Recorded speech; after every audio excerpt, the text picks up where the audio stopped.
guys, welcome to another episode from 100% Stunt. And tonight, I bought a new pit bike, the CRF110. Got a really good deal on it, found it on Kijiji, which is kind of like the Craigslist of Canada. It's completely stock. It's 2013. It's a little dark out here. Can't wait to wash it off and so you guys can see it. Pull these reflectors and chain guard off. I rode one of these CRF110s a couple months ago and I was pretty ashamed of the lack of power that these have. They only come with a 13mm carb stock, so plan on upgrading that, potentially doing a big bore kit, exhaust, lots of plans in the works. I'm not going to spoil everything, but yeah, pretty excited about it. 2013 is the first year that the CRF110 came out. Prior to that, it was a CRF50, I believe. I've always wanted one of these CRF110s. Being a pit bike guy, it's sort of the next step up. There's a little bit of aftermarket support, not as much as a 50, but pretty excited to ride this and start modding it.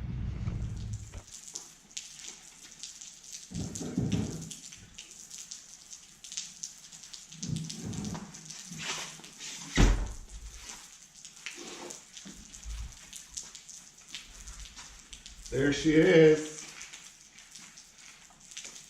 the CRF110.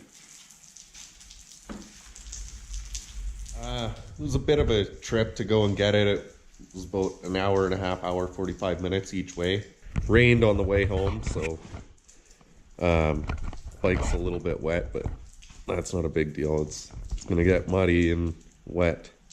So this is, if you guys don't know or don't know exactly what's been done to this bike, this is a CRF50 with a 88 big bore high compression head, and I've done a little bit of suspension work to it. And then this is a bone stock CRF110, and I have big plans for this bike.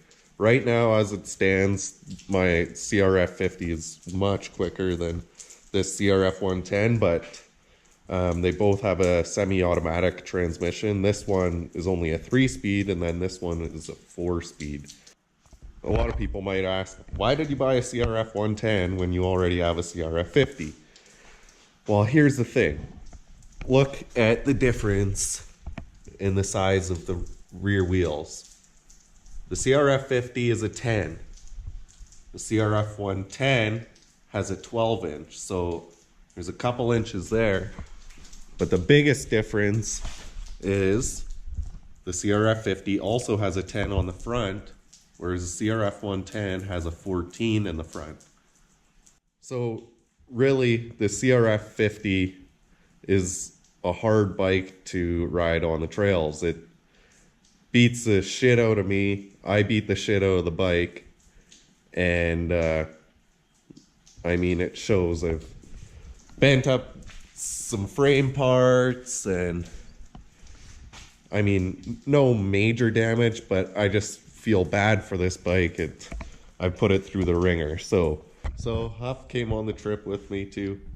He took the 3.5-hour drive like a champ, so that was good. I have a complaint about YouTube and CRF110. So Donzi D'Ambrosa, I believe that's how you pronounce it, he has a great channel that I watch all the time, and he and his friend have a CRF110 that they rip on their pit bike track that they have. So the only thing about his videos is he's done suspension upgrades and he's done plastics, and he put an aftermarket seat on it, or not plastics, but graphics on his plastics. But he never talks about any engine work. So, and also I've tried YouTubing like the BBR 132cc kit, and nothing really comes up. So we're kind of going to be pioneers, I guess, of the CRF110, of making complete videos of what we do to the engine, what we do to the suspension, what we do with the handlebars, what we do with the carb. I'm going to give you all the information that I can. They aren't necessarily tutorial videos, but if you guys have questions on anything, just ask me in the comments. So thanks for watching 100% Stunt. Don't forget to comment, like, subscribe below. And these are my two pit bikes. Thanks for watching, guys. Peace.